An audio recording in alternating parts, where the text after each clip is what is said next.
At my wedding, the officiant said, "Speak now or forever hold your peace." A woman stood. "I have something." Everyone gasped.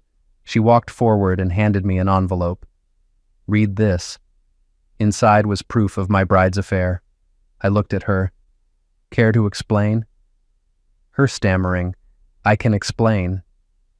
Got my response. "Don't bother."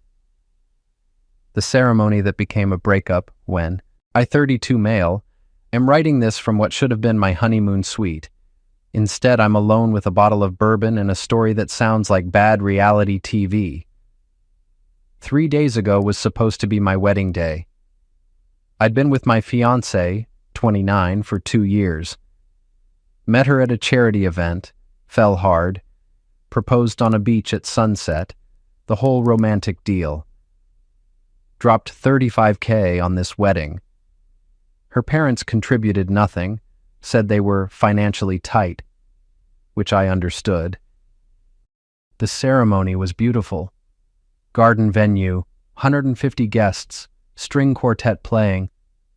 I was standing at the altar watching her walk down the aisle in this gorgeous dress, genuinely thinking I was the luckiest guy alive. Then the doors at the back burst open. A guy, early 30s, stormed in with an older woman. The music stopped. Everyone turned around. The officiant, clearly flustered, goes, "Excuse me, this is a private ceremony. You need to..." The guy shouts, "Stop the ceremony." Dead silence. You could hear people's phones hitting the floor as they scrambled to record. Officiant, "What's the meaning of this?" The guy breathing hard. "The bride has another husband, me." My fiancé went completely white, like I watched the color drain from her face in real time. Her, "That's a lie. I don't even know him." But her voice was shaking, and she wouldn't look at me. The woman with him, turned out to be his mother, pulled out a folder, started waving papers around. Marriage certificate, dated 3 years ago, photos from their wedding. She's been married to my son this whole time. The mother walked right up to the front and handed me the documents. I'm standing there in my tux, boutonniere and everything, reading a marriage certificate with my fiancé's signature on it. Dated July 2022. Photos of her in a different wedding dress, kissing this dude. I looked at her. Just looked. Me. "Is this real?" She started crying. "I can explain. It's not what it looks like." Me. "It looks like you're already married." Her. "We were separated, getting divorced. I thought it was finalized." The husband. "We're not separated. I've been looking for you for 6 months. You drained our savings and disappeared." Oh, it gets better. Turns out she'd moved across the country, changed her phone number, and apparently thought she could just start over while still legally married. I handed the papers to the officiant. Me. "Well, this wedding's over." Then I turned to the crowd. "Sorry, everyone. Open bars still available until 6 p.m. Enjoy the reception without the ceremony." And I walked out. The chaos when police arrived was something else. Her family tried to stop me from leaving.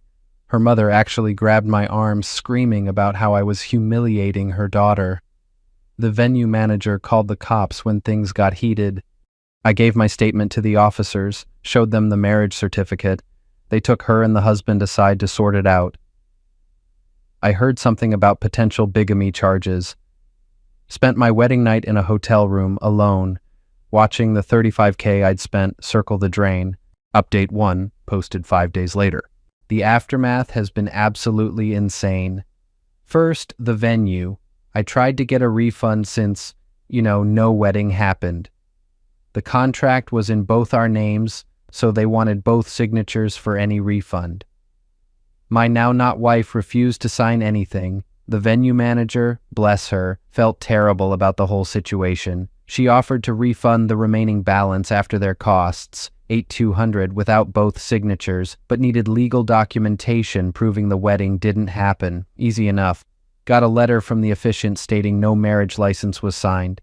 The catering company? Different story. They fulfilled their contract. Food was served at the reception, so that $12K was gone. The photographer actually offered to give me all the ceremony interruption photos for free since they were newsworthy. Gee, thanks. But here's where the entitlement really started showing. 2 days after the non-wedding, my ex-fiance's mother called me. Not to apologize, to demand I pay for the dress alterations and her daughter's portion of wedding expenses. Her mother. She spent $200 on that dress. You can't just walk away from that. Me. She committed fraud. She tried to marry me while already married to someone else. Her mother. That's just a technicality. You humiliated her in front of everyone. Me. A technicality? It's called bigamy. It's a felony. Her mother. You're being dramatic. Lots of people forget they're married. I actually had to pause and process that sentence. Me. Nobody forgets they're married. Her mother. Well, you clearly weren't right for her anyway.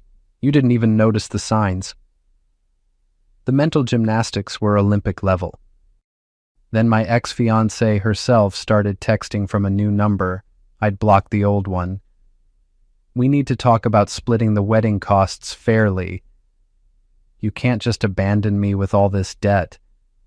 My credit is ruined because of you, because of me, the guy she tried to commit bigamy against. I replied once, talk to your husband about your financial problems. Also get a lawyer. You're going to need one. Her response, how can you be so cold? I made one mistake. One mistake, like she accidentally picked the wrong appetizer option. Meanwhile, the actual husband contacted me through a mutual friend. Wanted to clear the air and explain his side. Apparently, they'd been married 4 years, not 3. She'd drained their joint savings, $43K, and vanished while he was on a business trip. He'd been tracking her through credit card charges and finally found her through our wedding registry. He apologized to me. The guy whose wife committed bigamy apologized to me for ruining my wedding. Him. I know this looks bad, but she told me she wanted a divorce last year, then just disappeared. I never signed papers. I've been trying to serve her for months. Honestly, I felt bad for him too. We were both victims of the same con artist. The wedding gifts started being an issue. People wanted them back since no wedding happened. Fair enough.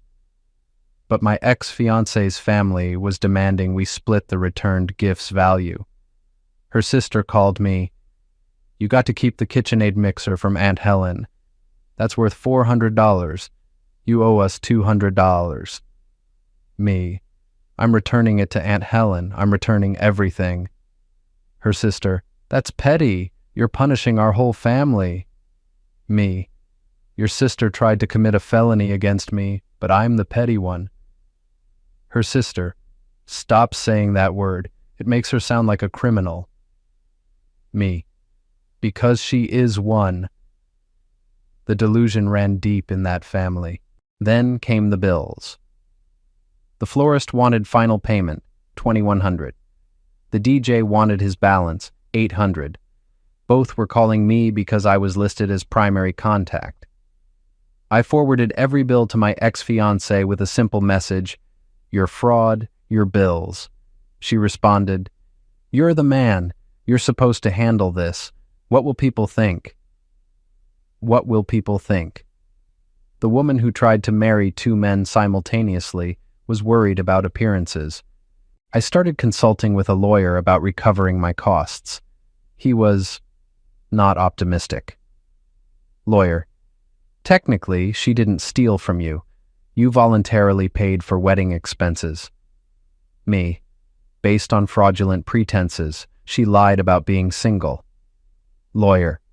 True, but proving financial damages in civil court is tricky. Your best bet is hoping criminal charges stick and pursuing restitution through that. Great. So I'm out $35K and the legal system might shrug. Oh, and the best part? My ex-fiancé posted on social media about surviving betrayal and toxic relationships. Several mutual friends who didn't know the full story messaged me asking what I did to her. I posted one thing.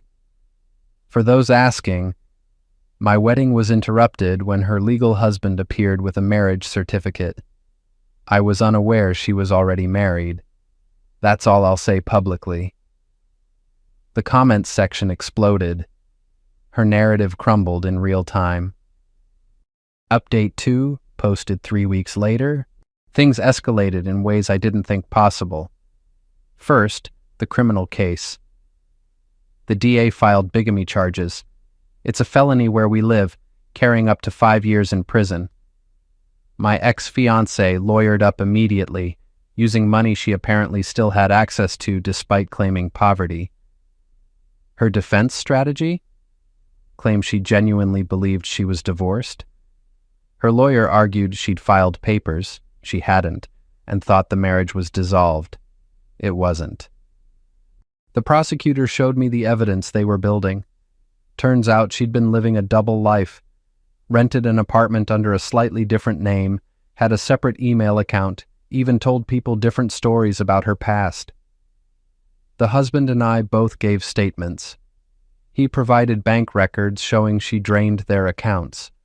I provided texts where she lied about her past, claiming she'd never been married before. But the entitlement from her family kept coming.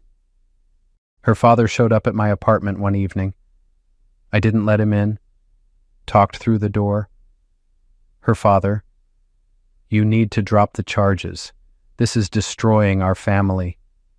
Me, "I didn't file charges. The state did." Her father, "You can ask them to drop it. Tell them you don't want to press charges." Me, "That's not how felony prosecution works. Even if I wanted to help her, which I don't, I can't stop this." Her father, "So you're just going to let her go to prison? What about mercy? Forgiveness?" Me, "She tried to commit bigamy. Consequences exist." Her father, "You're ruining her life over a mistake." Everyone in her family kept using that word. Mistake. Like she'd accidentally used salt instead of sugar in a recipe. Then came the civil lawsuit. My ex-fiancé sued me for emotional distress caused by the wedding interruption. The audacity was breathtaking. Her claim, I should have handled it privately instead of allowing her to be publicly humiliated. She wanted $50K in damages. My lawyer was genuinely shocked. Lawyer, "She's suing you, the victim? I've never seen anything like this." The lawsuit claimed I was negligent in not preventing her husband from entering the venue, that I intentionally caused emotional harm by announcing the wedding was over in front of everyone.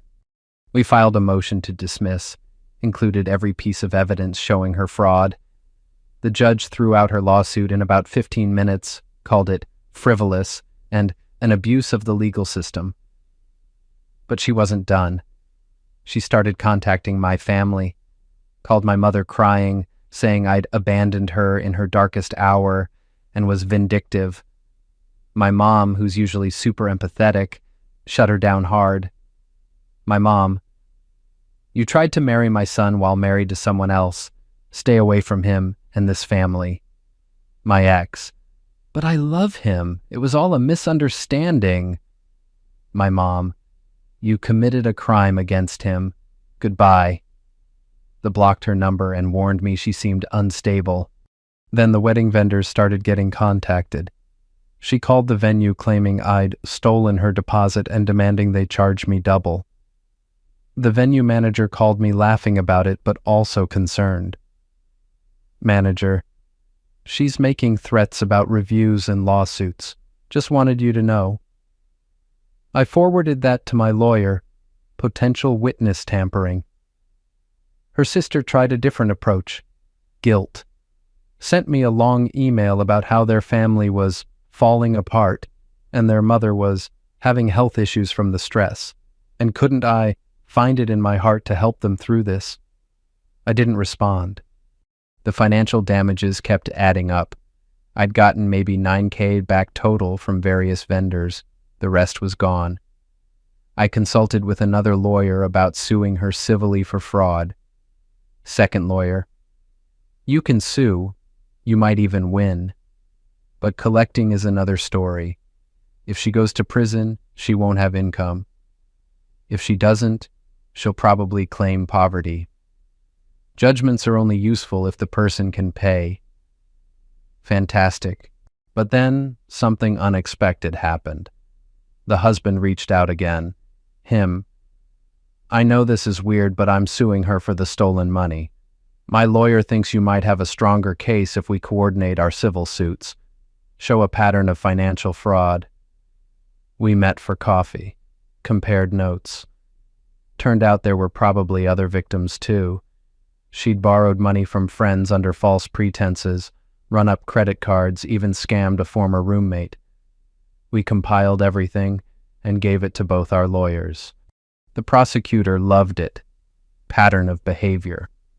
Not a mistake, but calculated fraud. My ex-fiance's lawyer tried to negotiate a plea deal. She'd plead to a lesser charge, avoid prison, pay restitution.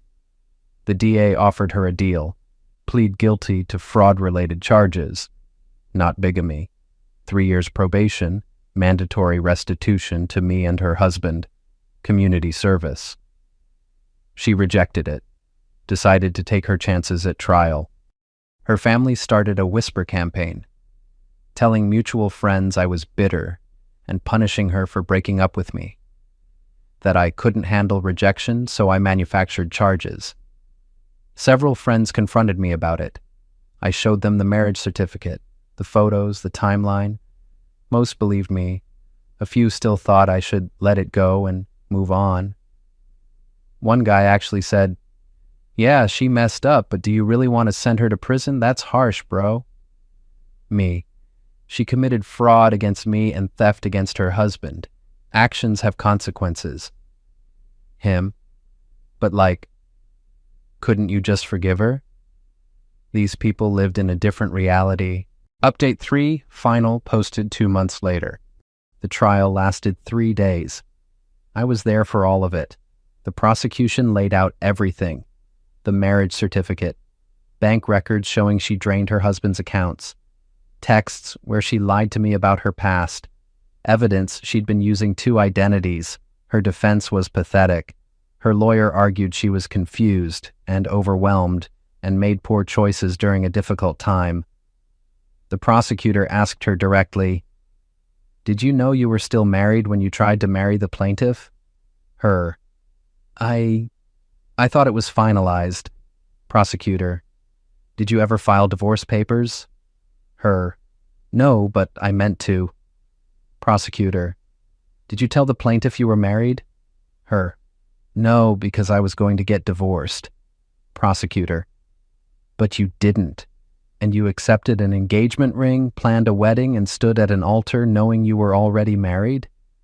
Her, crying: It wasn't supposed to happen like this.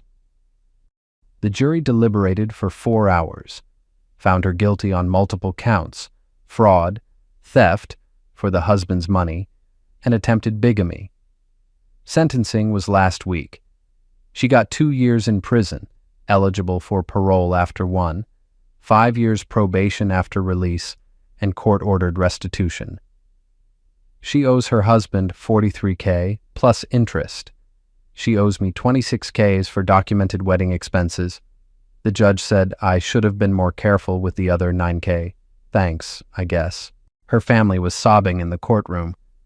Her mother shouted at me, "Are you happy now? You destroyed her life." The judge actually intervened. "Ma'am, your daughter destroyed her own life through her choices. The victim here showed remarkable restraint." Outside the courthouse, her father tried to confront me. My lawyer stepped between us. Her father: "I hope you can live with yourself. Sending a young woman to prison." My lawyer: Your daughter committed multiple felonies. Move along before we add harassment to the list. The husband and I grabbed coffee after. Weird bonding experience.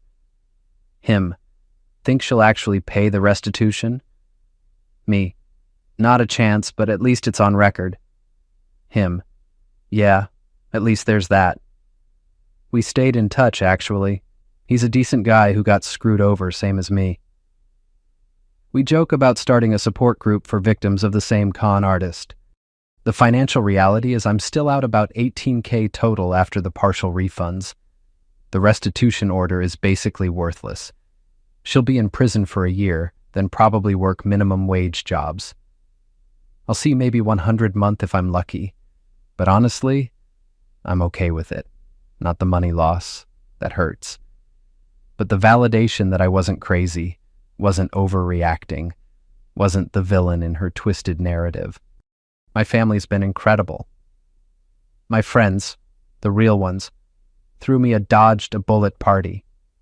My brother made a cake that said, "Congratulations on not committing bigamy. I'm back to dating apps. Being very, very careful. First date conversation now includes, so, just to confirm, you're not currently married to anyone else, right?" Most women laugh. One unmatched me immediately, which was probably a red flag anyway. Therapy's helping. Turns out getting almost bigamied messes with your head. Who knew? The venue manager reached out and offered me a discount if I ever want to book again. I appreciated the gesture but told her I'm good on weddings for a while. My ex-fiance's family still occasionally tries to contact me through various means. Her sister sent a Facebook message last week asking if I'd write a letter to the parole board when the time comes. I deleted it without responding. One mutual friend asked if I felt guilty about her going to prison. Honest answer? No. She made calculated choices, stole from her husband, lied to me, tried to commit a felony, then sued me when caught. Even after conviction, she showed zero remorse in court, just self-pity about how unfair everything was. Some people never learn, never take accountability, just keep playing victim while victimizing others. I learned a valuable lesson. Trust your gut, verify big claims, and don't ignore red flags just because you're in love. Also learned that $35,000 is an expensive lesson in human nature. But hey, at least I'm not married to someone who's married to someone else. Could be worse. The husband and I are planning to watch the Super Bowl together next month. Weirdest friendship origin story ever. But life's strange sometimes. To everyone who supported me through this, thanks. To everyone who said I was too harsh or unforgiving, she's in prison for committing crimes, not for hurting my feelings. There's a difference. Moving forward. Slowly, but forward. And yeah, I kept the bourbon from what would have been my honeymoon suite. It's pretty good bourbon.